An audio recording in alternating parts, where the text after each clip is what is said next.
Salawaati tokko aamen. Jaallatamtoota maatii waaqayyoon kan jaallattan waaqayyos kan isin jaallatu obdii saaraaraaf qulqullaa kana keessatti kan qabdan nagaa Kiristoos akkam turtanii galata waaqayyoo akkam yoo nageessanii galata waaqayyoo ameen maqaa waaqeenyaa kan ulfaateef kan galateeffame nuuf haa ta'u. Yaa isa hundaa dandeessu maasamiif lafaa jiraannes yoo duneessumatu tafa. Gooftaa si jaallannaa maddan baanu sirraatii eessattuun argamuu danda'an akka keetii. Mucummaa keenya tuffatiin atofitti nu qabdee hedduu nutu nu balleessuuf fiiguu ati jabeessitee nu dhaabde. Utuu jirru egaa nuti ijoollee kee gonkumaan cufamuu tasumaa manni kee.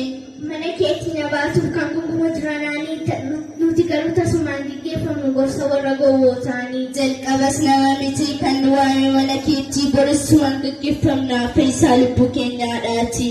Namni fayyisaa lubbuusaa akkamiin dhiisee deemaree afaan keenya iyyuu kan saafaasee baree. Atis yaada keenya haadha qulqullootaa. Naamee kan gugee deessu haadha gooftaa. Ilma kee nuuf kadhadhu jaallatamaa mucaa kee. Ufni akka lafnee nuti ijoolleen kee. Yakka kudhiifamaa xumura keenya miidhagsi. Isiniif hin jira jedhi giifti nu eebbisi. Nuti abba kee dhiibonnee si waamna yeroo hundaa. Gaafas waamnus ati nuuf qaqqabda. Nuti abba kee dhiibonnee si waamna yeroo hundaa. Gaafas waamnus ati nuuf qaqqabda. Si haadha jechuun sidhaa guyyaa gaddaaf gammachuu kan namarraan baqanne. Nutoo kanaaf hin quufnu maqaa kee waammannee. Tasa hin quufamtu hin nuffamtu ati.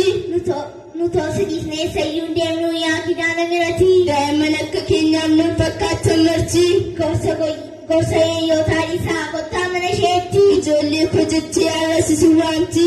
Kottaa ijoollee ishee waliin faarfannaati. Namni akkamiin deemaa mana haadha isaa dhiisee sababii lafaatti sin gowwinaa tasaa. Dhugaas ni jennaa kottaa waliin faarfannaa. Nuti garuu tasaa hin deemnu mana ishee keessaati.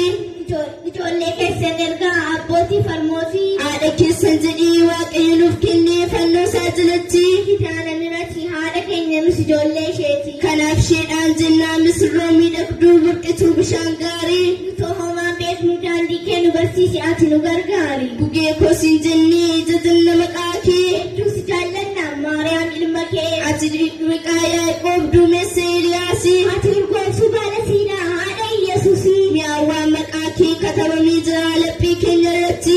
Durboota hunduu caaltaa ayyaana qabeetti. Gaafa maqaa ishee waamnu gammachuun guutannaa. Burqaa gammachuutu siidhaan siin kanaaf ol jedhina. Haadha koo jettanii kan waamtan maqaa ishee. Kan dubbistan yeroodhaan dubbachuun galata ishee. Olmaa ishee tudduudha kanaaf dubbanna nuuni. Isheen hundumaa caaltii ni ta'aaf galanni. Haadha akkasii qabnaa